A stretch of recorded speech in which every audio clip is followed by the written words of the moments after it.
सेठ पुरुषोत्तम दास पूना की सरस्वती पाठशाला का मुआयना करने के बाद बाहर निकले तो एक लड़की ने दौड़कर उनका दामन पकड़ लिया। सेठ जी रुक गए और मोहब्बत से उसकी तरफ देखकर पूछा, क्या नाम है?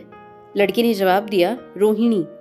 सेठ जी ने उसे गोद में उठा लिया और बोले, तुम्हें कुछ इनाम मिला? लड़की ने उनकी तरफ बच्चों जैसी गंभीरता से देखकर कहा, तुम चले जाते हो, मुझे रोना आता है, मुझे भी साथ लेते चलो। सेठ जी ने हंसकर कहा, मुझे बड़ी दूर जाना है, तुम कैसे चलोगी? रोहिणी ने प्यार से उनकी गर्दन में हाथ डाल दिए और बोली, जहाँ तुम जाओगे वहीं मैं चलूंगी, मैं तुम्हारी बेटी होंगी। मदरसे के अफसर ने आगे बढ़कर कहा, इसका बाप साल भर हुआ नहीं रहा, माँ कपड़े सीती है, बड़ी मुश्किल से गुजरती है। सेठ जी के स्वभाव में करुणा बहुत थी। यह सुनकर उनकी आंखें भर आईं। उस भोली प्रार्थना में वह दर्द था जो पत्थर से दिल को पिघला सकता है। बेकसी और यतीमी को इससे ज्यादा दर्दनाक ढंग से जाहिर करना नामुमकिन था। उन्होंने सोचा, इस नन्हे से दिल में न जाने क्या अरमान होंगे और लड़कियां अपने खिलौने दिखाकर कहती होंगी, यह मेरे बाप ने दिया है। वह अपने बाप के साथ मदरसे आती होंगी, उसके साथ मेलों में जाती होंगी और उनकी दिलचस्पियों का जिक्र करती होंगी। यह सब बातें सुन सुनकर इस भोली लड़की को भी ख्वाहिश होती होगी कि मेरे बाप होते। माँ की मोहब्बत में गहराई और आत्मिकता होती है जिसे बच्चे समझ नहीं सकते। बाप की मोहब्बत में खुशी और चाव होता है जिसे बच्चे खूब समझते हैं। सेठ जी ने रोहिणी को प्यार से गले लगा लिया और बोले, अच्छा, मैं तुम्हें अपनी बेटी बनाऊंगा, लेकिन खूब जी लगा कर पढ़ना। अब छुट्टी का वक्त आ रहा है, मेरे साथ आओ, तुम्हारे घर पहुंचा दूं। यह कहकर उन्होंने रोहिणी को अपनी मोटर कार में बिठा लिया। रोहिणी ने बड़े इत्मीनान और गर्व से अपनी सहेलियों की तरफ देखा। उसकी बड़ी बड़ी आंखें खुशी से चमक रही थीं और चेहरा चांदनी रात की तरह खिला हुआ था। सेठ ने रोहिणी को बाजार की खूब सैर कराई और कुछ उसकी पसंद से, कुछ अपनी पसंद से बहुत सी चीजें खरीदी। यहाँ तक कि रोहिणी बातें करते करते कुछ थक सी गई और खामोश हो गई। उसने इतनी चीजें देखी और इतनी बातें सुनी कि उसका जी भर गया। शाम होते होते रोहिणी के घर पहुंचे और मोटर कार से उतरकर रोहिणी को अब कुछ आराम मिला। दरवाजा बंद था। उसकी माँ किसी ग्राहक के घर कपड़े देने गई थी। रोहिणी ने अपने तोहफों को उलटना पलटना शुरू किया। खूबसूरत रबड़ के खिलौने, चीनी की गुड़िया जरा दबाने से चू चू करने लगती और रोहिणी यह प्यारा संगीत सुनकर फूली न समाती थी। रेशमी कपड़े और रंग बिरंगी साड़ियों की कई बंडल थे, लेकिन मखमली बूटे की गुलकारियों ने उसे खूब लिभाया था। उसे उन चीज़ों के पाने की जितनी खुशी थी, उससे ज़्यादा उन्हें अपनी सहेलियों को दिखाने की बेचैनी थी। सुंदरी के जूते अच्छे सही, लेकिन उनमें ऐसे फूल कहाँ हैं? ऐसी गुड़िया उसने कभी देखी भी ना होगी। इन ख्यालों से उसके दिल में उमंग भर आई और वह अपनी मोहिनी आवाज में एक गीत गाने लगी। सेठ जी दरवाजे पर खड़े इन पवित्र दृश्य का हार्दिक आनंद उठा रहे थे। इतने में रोहिणी की माँ रुक्मणी कपड़ों की एक पोटली लिए हुए आती दिखाई दी। रोहिणी ने खुशी से पागल होकर एक छलांग भरी और उसके पैरों से लिपट गई। रुक्मणी का चेहरा पीला था, आंखों में हसरत और बेकसी छिपी हुई थी। गुप्त चिंता का सजीव चित्र मालूम होती थी, जिसके लिए जिंदगी में कोई सहारा नहीं। मगर रोहिणी को जब उसने गोद में उठाकर प्यार से चूमा तो जरा देर के लिए उसकी आंखों में उम्मीद और जिंदगी की झलक दिखाई दी। मुरझाया हुआ फूल खिल गया। बोली, आज तो इतनी देर तक कहाँ रही? मैं तुझे ढूंढने पाठशाला गई थी। रोहिणी ने हुमक कर कहा, मैं मोटर कार पर बैठकर बाजार गई थी, वहाँ से बहुत अच्छी अच्छी चीजें लाई हूँ। वह देखो कौन खड़ा है। माँ ने सेठ जी की तरफ ताका और लज्जा कर सिर झुका लिया। बरामदे में पहुँचते ही रोहिणी माँ की गोद से उतरकर सेठ जी के पास गई और अपनी माँ को यकीन दिलाने के लिए भोलेपन से बोली, क्यों, तुम मेरे बाप हो ना? सेठ जी ने उसे प्यार करके कहा, हाँ, तुम मेरी प्यारी बेटी हो। रोहिणी ने उनसे मुंह की तरफ याचना भरी आंखों से देखकर कहा, अब तुम रोज यहीं रहा करोगे ना? सेठ जी ने उसके बाल सुलझाकर जवाब दिया, मैं यहाँ रहूंगा तो काम कौन करेगा? मैं कभी कभी तुम्हें देखने आया करूंगा, लेकिन वहां से तुम्हारे लिए अच्छी अच्छी चीजें भेजूंगा। रोहिणी कुछ उदास सी हो गई। इतने में उसकी माँ ने मकान का दरवाजा खोला और बड़ी फुर्ती से मैले बिछावन और फटे हुए कपड़े समेटकर कोने में डाल दिए कि कहीं सेठ जी की निगाह उन पर न पड़ जाए। वह स्वाभिमान स्त्रियों की खास अपनी चीज है। रुक्मणी अब इस सोच में पड़ी थी कि मैं इनकी क्या खातिर तवज्जो करूं। उसने सेठ जी का नाम सुना था। उसका पति हमेशा उनकी बड़ाई किया करता था। वह उनकी दया और उदारता की चर्चाएं अनेकों बार सुन चुकी थी। वह उन्हें अपने मन का देवता समझा करती थी।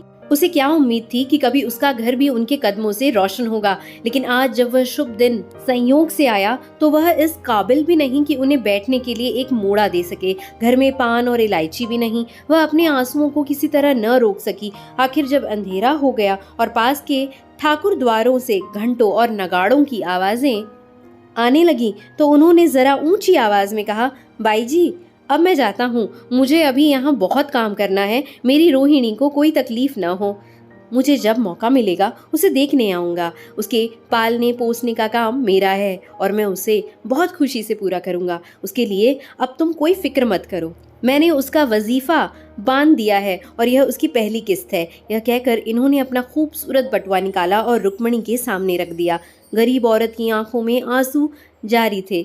उसका जी बरबस चाहता था कि उसके पैरों को पकड़कर खूब रोए। आज बहुत दिनों के बाद एक सच्चे हमदर्द की आवाज उसके मन में आई थी। जब सेठ जी चले तो उसने दोनों हाथों से प्रणाम किया। उसके हृदय की गहराइयों से प्रार्थना निकली, आपने एक बेबस पर दया की है, ईश्वर आपको इसका बदला दे। दूसरे दिन रोहिणी पाठशाला गई तो उसकी बाकी सच धज आंखों में खूब जाती थी। उस्तानियों ने उसे बारी बारी प्यार किया और उसकी सहेलियों उसकी एक एक चीज को आश्चर्य से देखती और ललचाती थी। अच्छे कपड़ों से कुछ स्वाभिमान का अनुभव होता है। आज रोहिणी वह गरीब लड़की न रही जो दूसरों की तरफ विवश नेत्रों से देखा करती थी। आज उसकी एक एक क्रिया से शैशवोचित गर्व और चंचलता टपकती थी और उसकी जबान एक दम के लिए भी न रुकती थी। कभी मोटर की तेजी का जिक्र था, कभी बाजार की दिलचस्पियों का बयान, कभी अपनी गुड़िया के कुशल मंगल की चर्चा थी और कभी अपने बाप की मोहब्बत की दास्तां।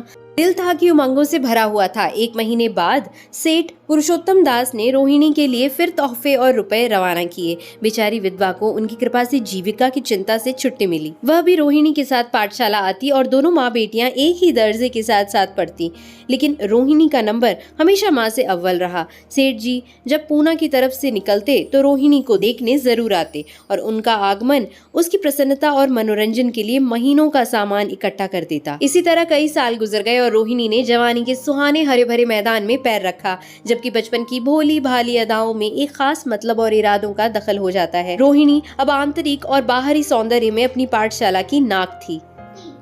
हाव भाव में आकर्षक गंभीरता, बातों में गीत का सा खिंचाव और गीत का सा आत्मिक रस था। कपड़ों में रंगीन सादगी, आंखों में लाज संकोच, विचारों में पवित्रता। जवानी थी मगर घमंड और बनावट और चंचलता से मुक्त। उसमें एक एकाग्रता थी, ऊंचे इरादों से पैदा होती है। स्त्रियोचित उत्कर्ष की मंजिलें वह धीरे धीरे तय करती चली जाती थी। सेठ जी के बड़े बेटे नरोत्तम दास कई साल तक अमेरिका और जर्मनी यूनिवर्सिटियों की खाक छानने के बाद इंजीनियरिंग विभाग में कमाल हासिल करके वापस आए थे।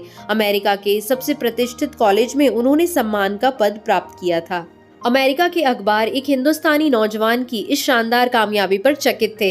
उन्हीं का स्वागत करने के लिए बंबई में एक बड़ा जलसा किया गया था। इस उत्सव में शरीक होने के लिए लोग दूर दूर से आए थे। सरस्वती पाठशाला को भी निमंत्रण मिला और रोहिणी को सेठ जी ने विशेष रूप से आमंत्रित किया। पाठशाला में हफ्तों तैयारियां हुई। रोहिणी को एक दम के लिए भी चैन न था। यह पहला मौका था कि उसने अपने लिए बहुत अच्छे अच्छे कपड़े बनवाए। रंगों के चुनाव में वह मिठास थी, काट छांट में वह फबन जिससे उसकी सुंदरता चमक उठी। सेठानी कौशल्या देवी उसे लेने के लिए रेलवे स्टेशन पर मौजूद थी। रोहिणी गाड़ी से उतरते ही उनके पैरों की तरफ झुकी, लेकिन उन्होंने उसे छाती से लगा लिया और इस तरह प्यार किया कि जैसे वह उनकी बेटी है। वह उसे बार बार देखती थी और आंखों से गर्व और प्रेम टपक पड़ता था। इस जलसे के लिए ठीक समुद्र के किनारे एक हरे भरे सुहाने मैदान में एक लंबा चौड़ा शामियाना लगाया गया था। एक तरफ आदमियों का समुद्र उमड़ा हुआ था, दूसरी तरफ समुद्र की लहरें उमड़ रही थी। गोया वह भी इस खुशी में शरीक थी। जब उपस्थित लोगों ने रोहिणी बाई के आने की खबर सुनी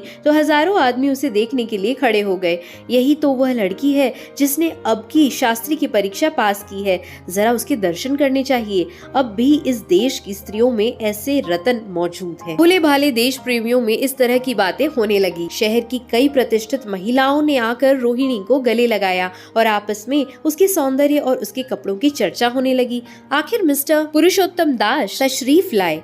हालांकि वह बड़ा शिष्ट और गंभीर उत्सव था, लेकिन उस वक्त दर्शन की उत्कंठा पागलपन की हद तक जा पहुंची थी। एक भगदड़ सी मच गई। कुर्सियों की कतारें गड़बड़ हो गईं। कोई कुर्सी पर खड़ा हुआ, कोई उसके हत्थों पर। कुछ मन चले लोगों ने शामियाने की रस्सियां पकड़ी और उन पर जाल लटके।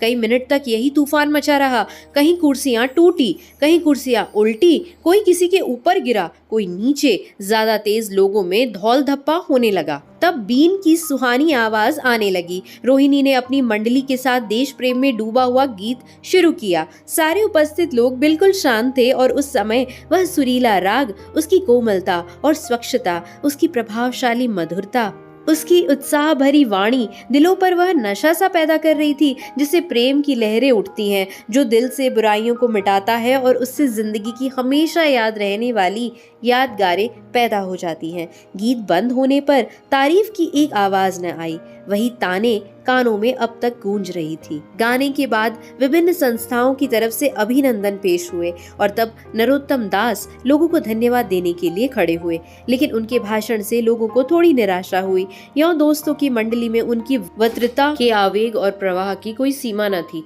लेकिन सार्वजनिक सभा के सामने खड़े होते ही शब्द और विचार दोनों ही उनसे बेवफाई कर जाते थे। उन्होंने बड़ी मुश्किल से धन्यवाद के कुछ शब्द कहे और तब अपनी योग्यता की लज्जित स्वीकृति के साथ अपनी जगह पर आ बैठे।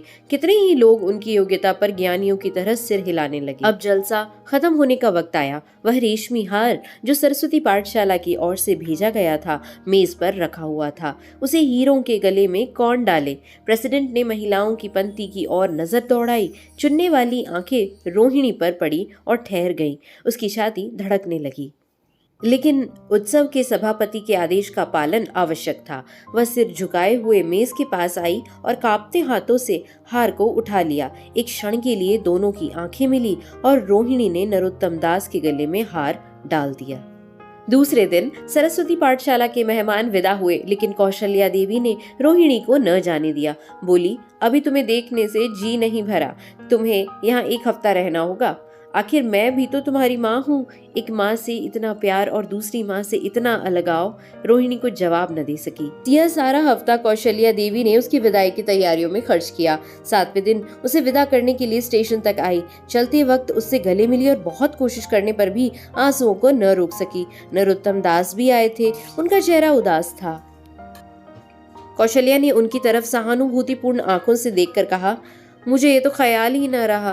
रोहिणी क्या यहाँ से पूना तक अकेली जाएगी? क्या हर्ज है?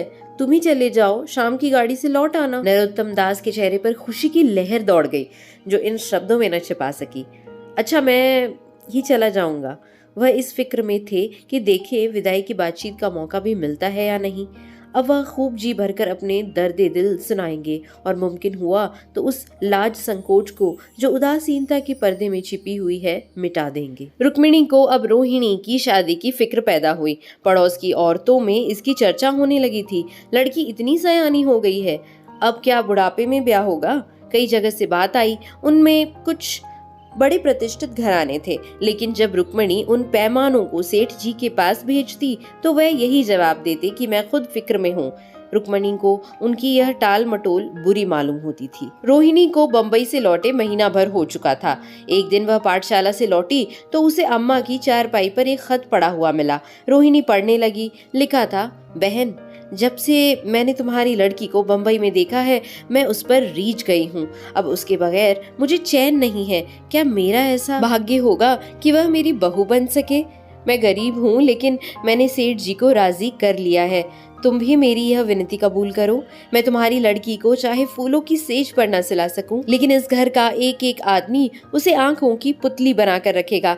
अब रहा लड़का, माँ के मुंह से लड़के का बखान कुछ अच्छा नहीं मालूम होता, लेकिन यह कह सकती हूँ कि परमात्मा ने यह जोड़ी अपनी हाथों से बनाई है। सूरत में, स्वभाव में, विद्या में, हर दृष्टि से वह रोहिणी के योग्य है। तुम जैसे चाहे अपना इत्मीनान कर सकते हो। जवाब जल्द देना और ज्यादा क्या लिखूं? नीचे थोड़े से शब्दों में सेठ जी ने उस पैगाम की सिफारिश की थी।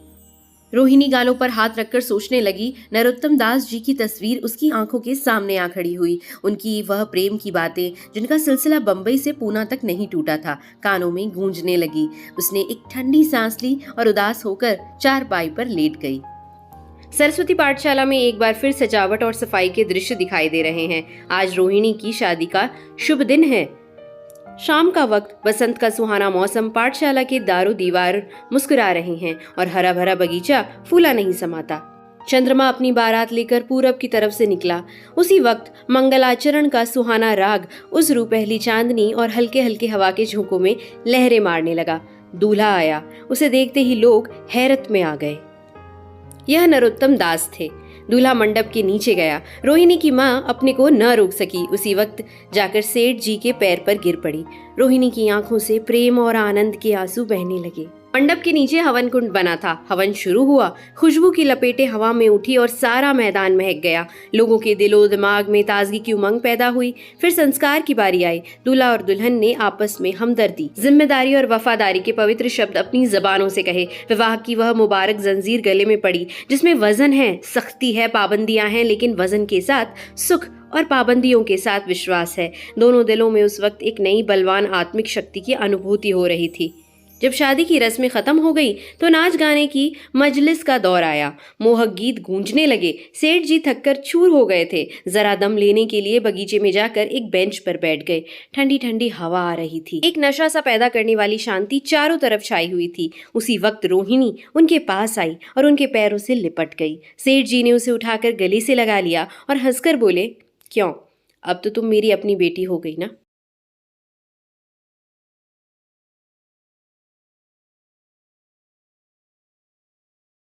तो दोस्तों, कहानी कैसी लगी ज़रूर बताइएगा कमेंट सेक्शन में। ऐसी ही खूबसूरत कहानियों के लिए लाइक, शेयर और सब्सक्राइब ज़रूर करें। Thank you for listening.